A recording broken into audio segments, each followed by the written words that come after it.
Like, yeah, he was having a party last night too. He was naked in the hallway, and they ended up calling the cops because his friends locked him out of the hotel door. And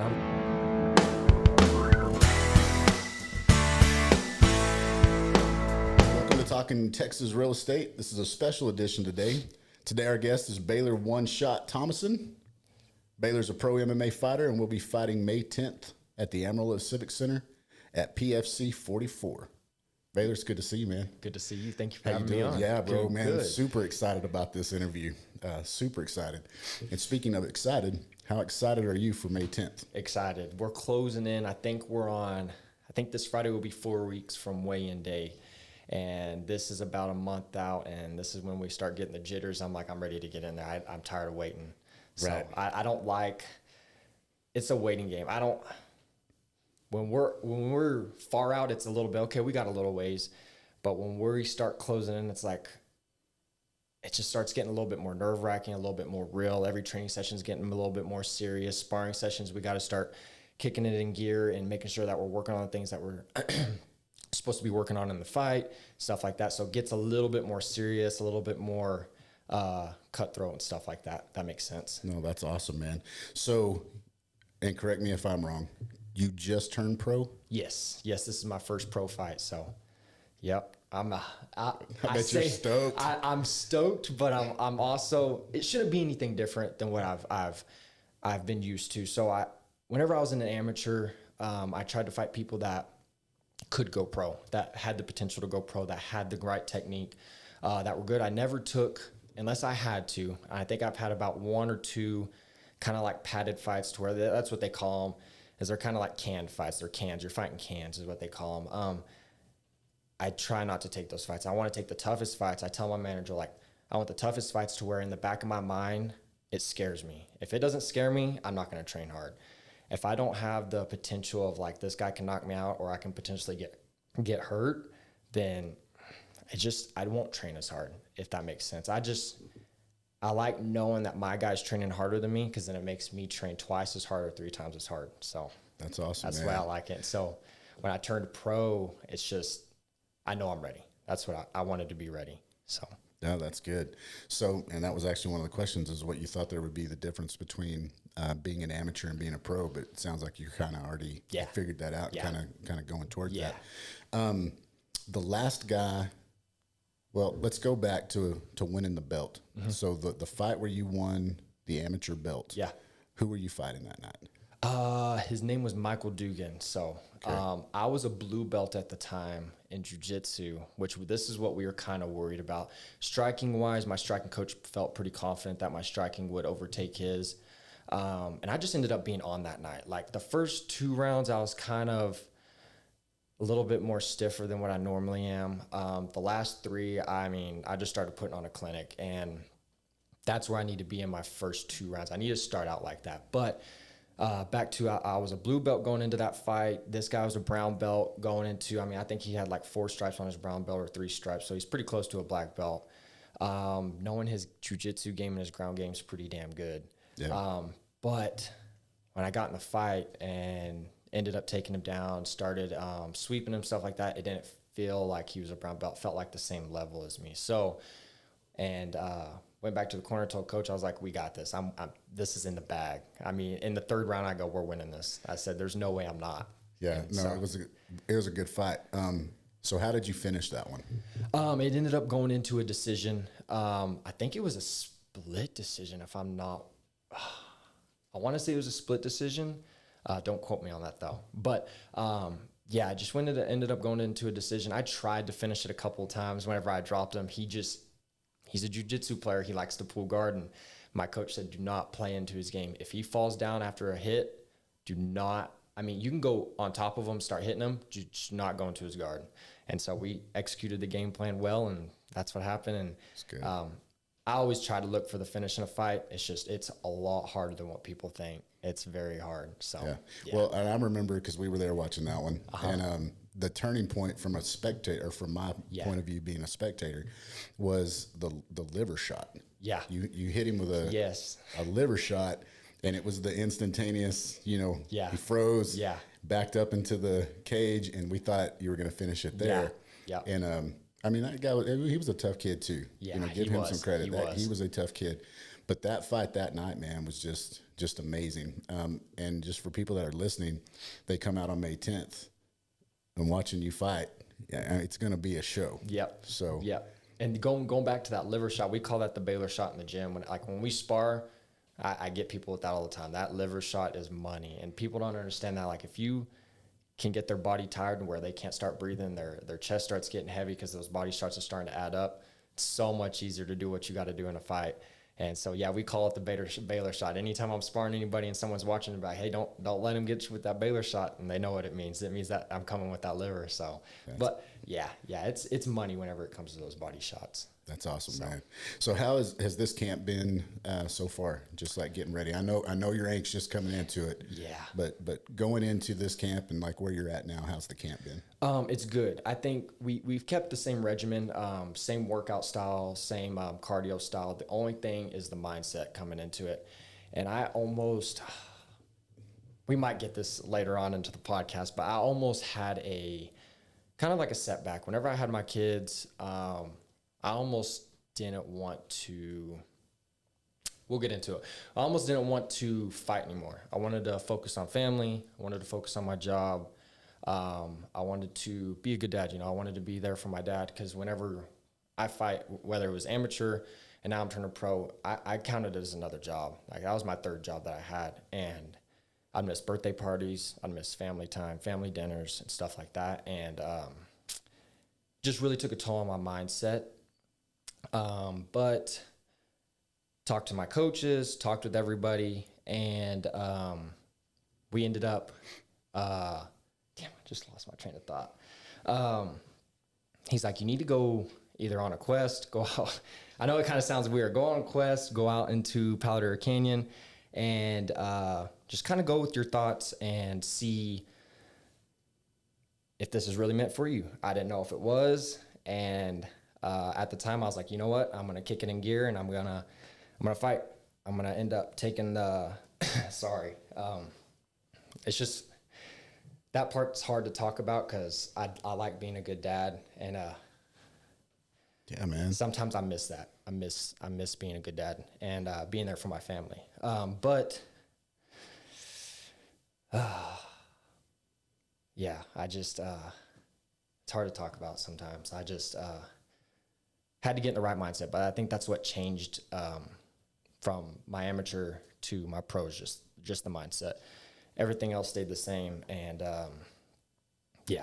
sorry. No, I get anxious about it, and I get nervous about it, and I don't want my kids to be like, well, yeah, dad wasn't there because he was too busy doing this and doing that. So whenever it's time to make priority for my kids, I make sure I make priority for them. So. That's good, man. And that's one of the questions too, is because I know you're working jobs. Like being an MMA fighter is not a full-time job for you yet. Yeah, not yet. I want it to be, but but you're still working. You have a family. You have all these things going on. And one of the questions was that, how does a guy that's getting ready to turn pro, that has a family, new babies, like all those kind of things, how do you juggle that and make it all work? And the flip side of that is, how supportive is your wife of what you're doing? She is honestly the best wife I could ask for on this. I mean, there's guys that come up to me in the gym and go, man, dude, I wish I had a wife like that. Or I wish I had a girlfriend that would push me the way your wife pushes you. And I'm like, I got lucky. I got lucky. At the beginning, she was kind of skeptical, oh, is this for you? Is this meant for you? But now she's the one kicking my ass out of bed. Hey, you need to go train. You need to go do this. If I'm tired and I'm bogged down and I'm mentally drained, I'm like, I don't want to go train today. She's like, no, you're getting in there and you're going to train. So, and it's good. It's good. I'm glad she's there with me. I'm glad sometimes she's more motivated than me, which is good. I mean, I work out so hard sometimes that my mental side is just like, I just don't want to do it today. I don't want to get up. I don't even want to go to work today. It's just, so it puts that toll on me sometimes, but she keeps me going. She keeps me going. Same with my kids. My kids, I want them to have a good life. I want them to know that my dad's a hard worker. You know, he kicks it in gear every day, and I want them to take after that. So, and I think that's good. And I think that's the reason why I'm the way I am too, is because my dad was like that. And so he was a good role model for me whenever it came to that kind of stuff, is that he's such a hard worker, and I want to be just like him. Sometimes I'm like, I feel like I work harder than him now, and that's because of that. I don't want to take anything away from my dad, but I would not be where I'm at if it wasn't for him and how hard he worked whenever he was younger.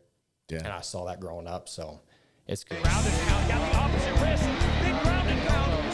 Way to almost spin out of it. Oh my God, what a back. Oh, there's that triangle. He's off to the side, very strong. Can he solidify and finish? Wow, let's see. There it is! Oh, wow! Comeback victory. Oh my God. What a comeback. And still, wow. And still. Fighting out of Rage in the Cage. And it was a smaller promotion, so you don't know what the hell's going to happen. And we're at weigh-ins, and I noticed at weigh-ins that this guy like had scabs on his face. Like he had like scab there. And I'm like, something up with this guy. And I went over back after I faced off with him at the ceremonial weigh-ins, and I go, there's something off with this dude. And he was over there eating pizza and a bag of chips, and I'm like, oh, this just doesn't seem right. Go back to the hotel, wake up the next morning, go do my whole regimen, get back to going to the fight, and they're calling his name for check-in. He's not showing up. And I'm like, where's my opponent at? Like, I worked this hard, did all this. We traveled. We have family here, friends here that paid tickets to see me fight. Dude didn't show up. He's in the back, climbing up the wall, high as a kite, and on drugs and cracked out. And I'm like, oh my gosh, I see it. They called the ambulance, this and that, and told the promoter he hit a different name. He's like, no, I think his name was John or something like that. He's like, no, I'm David. Totally told them a different name to get out of the fight or something like that. And come to find out, coach was like, yeah, he was having a party last night too. He was naked in the hallway, and they ended up calling the cops because his friends locked him out of the hotel door. And I'm like, dude, like, I've never in my life, like, I've been to plenty of fights and stuff like that. I've never in my life ever seen anybody that high, that strung out on anything. And I'm like, and he was a good fighter too. Like, I've seen him fight before. He had 2 fights before fighting me. And just that night that we did the ceremony weigh-ins, I'm like, something's not right with this dude. And then it ended up coming to light that dude was on drugs, getting high the night before. And I'm like, oh my gosh. So yeah, that's the craziest thing in fighting, like in the ring, nothing too much. But yeah, outside of it, I did have that. So it's crazy. Great story. Great story. So I was going to ask you this, Baylor. How old are you? I'm 26. So I'm 52. So I'm twice your age. And I'm sure your dad would say this too, but, you know, kind of going back to what you're talking about with your family, being a good dad, those kind of things. And we raised 6 kids. So, of course, I look back at 52 and I'm like, man, I wish I could have done this different or that different. Yeah. But I think one of the things that my kids can't say about Tara or I, either one, is that we were afraid to work, or we didn't work hard or something like that. Yeah. And I really think that that's a good thing too. That is being a good dad. Instilling work ethic and letting them see, hey, my dad's chasing a dream. Yeah. You know? Yep. And I hope it feeds into them. I hope that they see that and that they want to push for their dreams and that they're not scared to push for their dreams. Some people are scared to want to chase what they want in life, and they kind of just stay complacent and just kind of settle. I don't like settling. You know, I told my wife, I said, you do whatever you got to do to provide for your kids. I said, but at the end of the day, I don't want you to work. If we can get there to where you don't have to have a job anymore and you can just stay at home, I'll provide everything. I want to do that. That's just what, I mean, at the beginning I was like, you know, I want you to work because it's just extra income. But now I'm like, I don't want you to anymore. You know, I want you to stay at home, take care of the kids. I come home, play with them, do whatever, and then so forth there. But so what does a typical day look like with you, with work, training, like all those kind of things? A lot. Just kind of take our people through that. So just waking up in the morning, going to work. I have 2 jobs, or 2 different jobs. And So I work for one out of Greco, and that's out of Lubbock.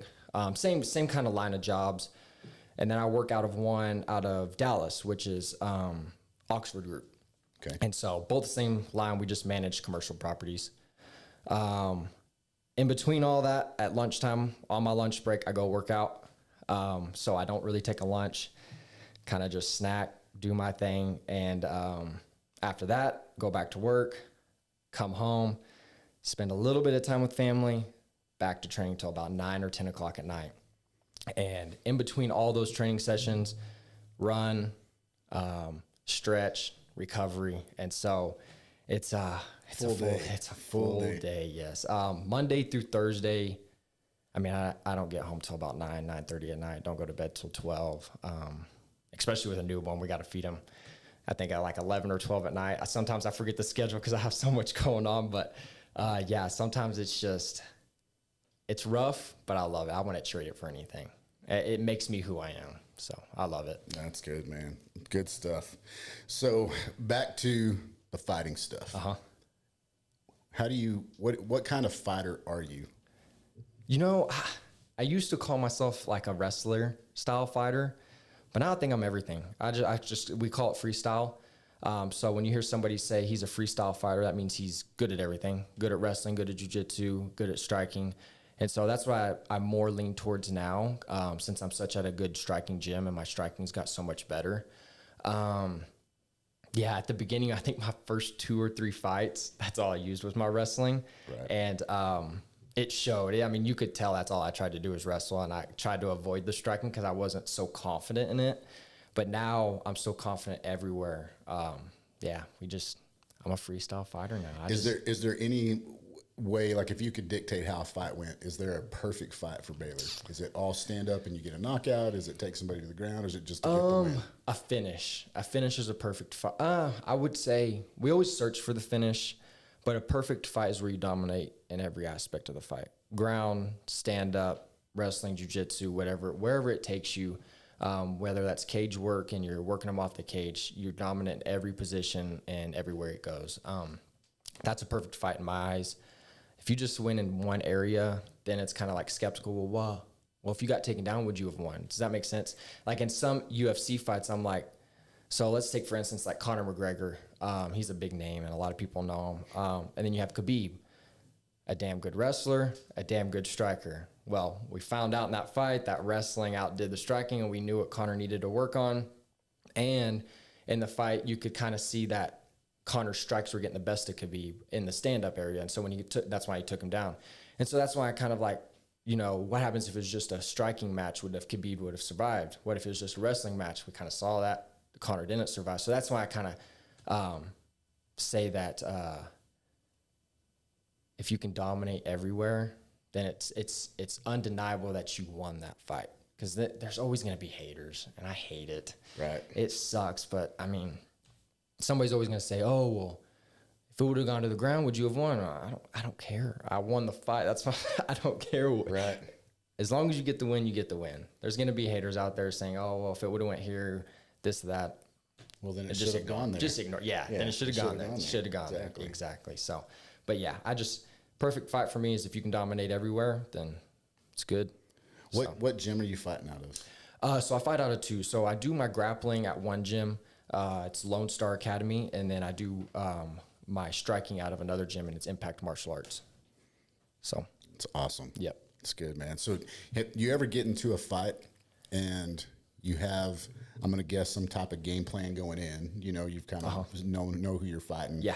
Hey, this guy's really good on the ground, or hey, you know, or he's well rounded, or whatever. Yeah. So you have a strategy with your coaches. Has that ever changed after, you know, the first couple rounds or first round where something different's happened? Not that I'm aware of too much. It's hard during a fight. Like when I go back to my stool and stuff like that, like we have a game plan going into a fight. We have a game plan of like, we're going to do this, and we're going to shy away from this. If this happens, then we're going to do this. We always have a game plan, but in the midst of the fight, I can't tell you what my coach is saying or what they do. I just go off the fly, how I feel, what I'm feeling in the pressure-wise, what he's doing. And, I just go off the fly. I don't really change game plan too much, and that might kind of sound bad. But yeah, it's just when I'm in there, it's kill or be killed. I don't think about anything else. I don't listen to anything else. I try to stick to the game plan that we went into before the fight.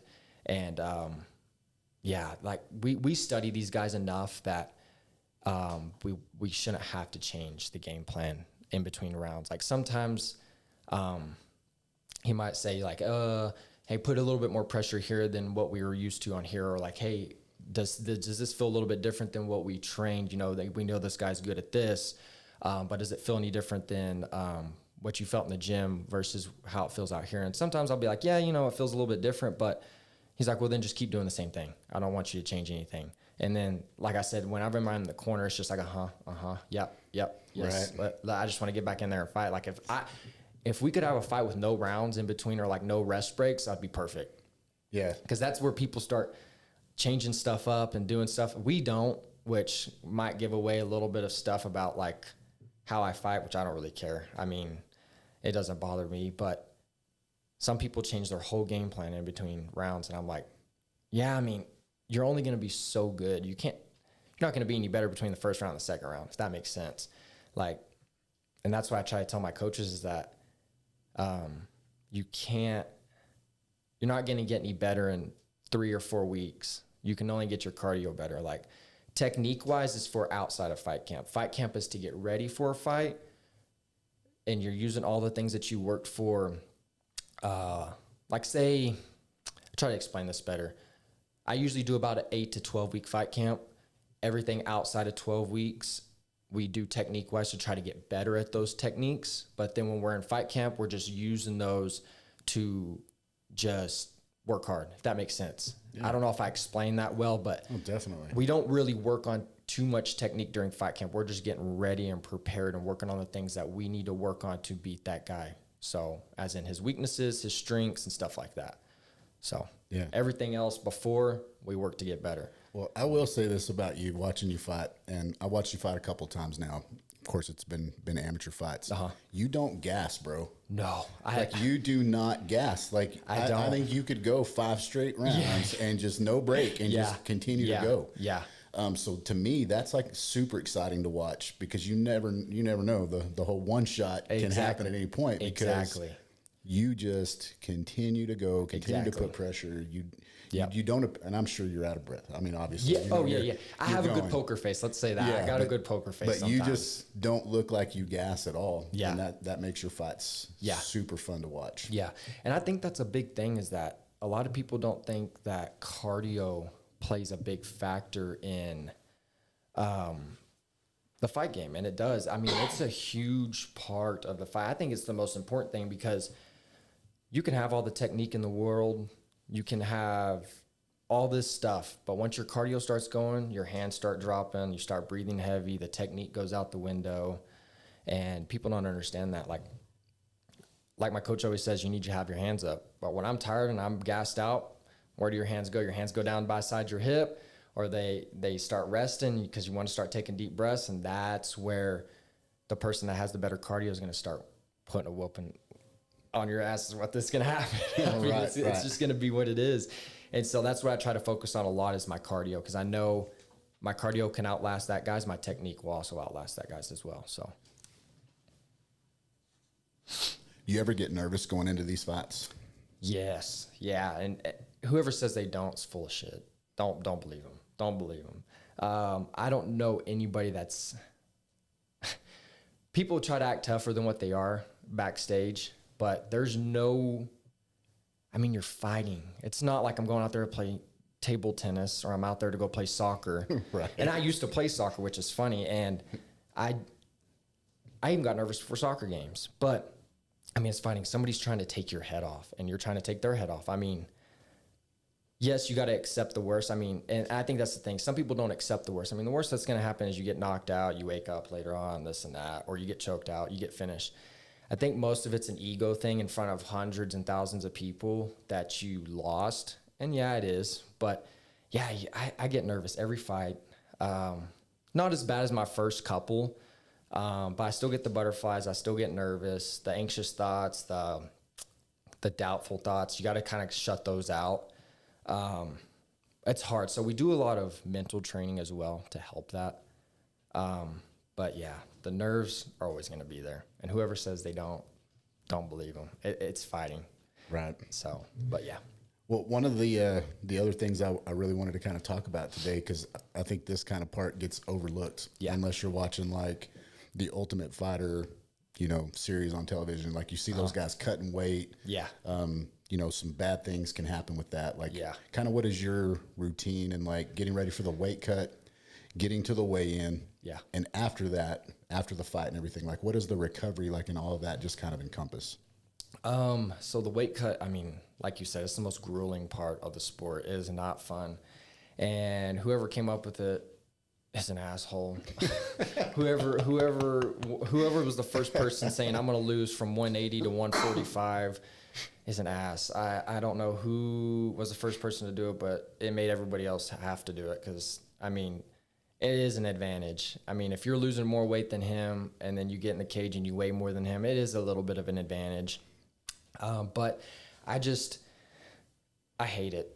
I hate it. You can ask my wife. I hate every second of losing weight. I don't like it. I like to eat. We were talking about sugar before. I like sugar. I like sweets. I got to cut all that stuff out. And like this last fight, I thought I was going to die. I was in the sauna and I mean, my eyesight started going like blurry. I was like, we got to get to the weigh-ins now. I hit the weight. I said, we got to get to the weigh-ins now, and I got to weigh in. They're trying to make me sign papers. I'm like, I can't even just let me weigh in. Let me get some fluids in me and go get my vitals because they take your vitals right after you weigh in. I'm like, my blood pressure is going to be down. It's probably I'm dying. Like I'm not well right now. And so it's not the healthiest thing, but everybody's doing it, which kind of sucks. I used to fight at my natural weight class, which it's gone up since then. I used to fight at 135.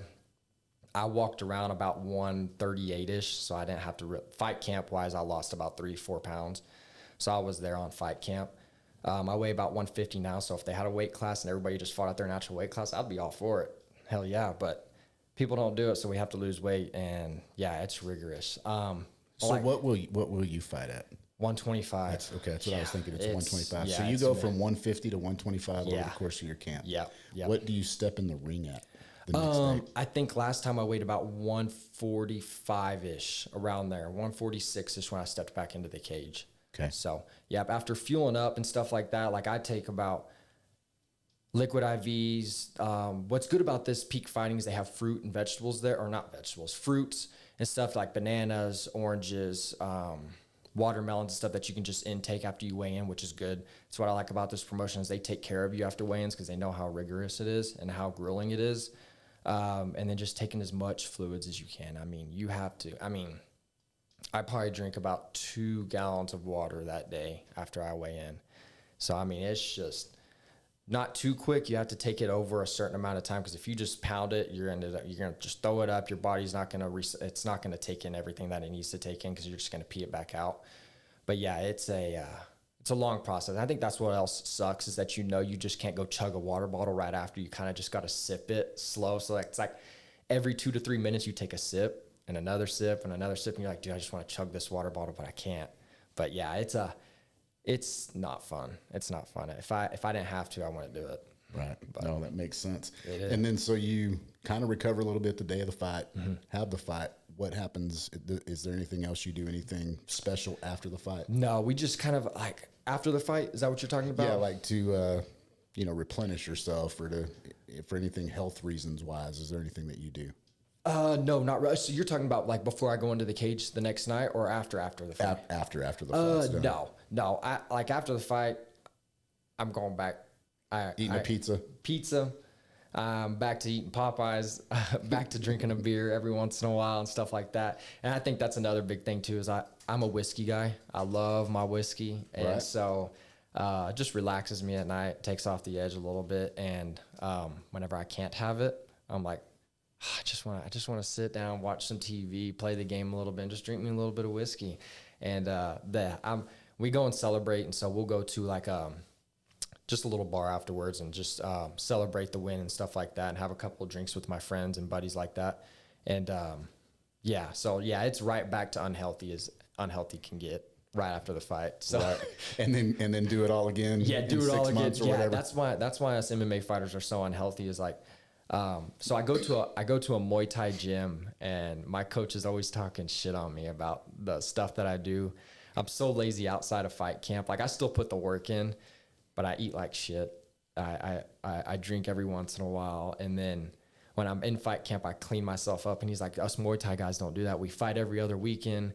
We're all always healthy throughout the whole year. He's like, y'all get fat outside of camp, and then y'all have to lose the weight, and y'all just do it to yourselves. And I'm like, I know. I'm like, that's why we're so unhealthy. I mean, that's why our careers only last 10 years versus y'all's Muay Thai guys. I mean, they fight till they're 45 or 50 years old. And I'm like, not me. I mean, I'm trying to get out of here at 35. If I can last till 35, I'm done. That's good. So is that the goal? So you've got a 3 fight. Is that right? Yeah, 3 fight contract with PFC. Yeah. And then if all that goes well, what's the ultimate goal? It's all in God's timing. Like I said earlier, I wasn't gonna fight after my last loss. I was totally done with it, and then God ended up giving me the title fight. I got the call from my manager saying, you got a title fight, this and that. So whatever God wants for me. I've tried to shy away from this game, and I prayed about it and stuff like that, and then things just keep coming. Things just keep getting better. A new promotion, a new manager, sponsorships from great people like y'all and stuff like that. Just things just keep presenting themselves, and I think this is just meant for me. I think I don't know if this is in God's eyes or not. I don't know how he feels about fighting, but every time I tell my wife I'm going to shy away from it, just something better presents itself. And so times to tell. I hope I make it one day to the UFC or be a world champion one day, but if it's not to be, it's not the end of the world. But if we get there, that'd be amazing and awesome. It's awesome, man. So it's really good. Well, Baylor, I appreciate you taking the time today. Thank you. It's been really good sitting down with you. Yeah. Again, the fight is May 10th. Yes. I think the doors open at 5 o'clock at the Civic Center. Yep. Do you know what fight number you are? No. So I know I'm on the main card. I don't know what number I am on the main card. I know Fister's closing out the show. I think there's another guy here in Amarillo that might be the co-main event. I know one fight fell through, so I might be underneath them. So I might be third from the last fight. So we're looking probably, I think the main card starts at 7, so we're looking probably around 8-ish or 9-ish o'clock is when I'll probably fight. Awesome. So y'all don't have to get there too early. Don't get there at 5 o'clock and wait 4 hours for me to fight. So if y'all have to, y'all just go eat some dinner, have some drinks, and come out. One of the things so right before we came in here, I was talking to your mom. So for our listeners, Chrissy Thomason is a realtor here at RockOne. Yeah. Your mom. And she was telling us of a story one time when you were little, wrestling, and you got off the mat and you said, "Mom, I just need you to be quiet." Yeah. Like I don't want to hear anything while I'm fighting. Yeah. And she's out there, I'm sure, just screaming her head off. I remember that whenever I was in wrestling, I was like, I don't want y'all yelling. I don't want people to think that y'all are some crazy parents forcing me to do this or do that or stuff like that. But yeah, I remember telling her, and my dad, because my dad kind of stays quiet. There's sometimes you'll hear him yell, but my mom, and my sister. I don't know if you heard of my sister at these fights. She will scream her head off. I've heard them. Yeah. And they pace. They go up to the top of the Civic Center and they just pace while you're fighting. Yeah. So, yeah.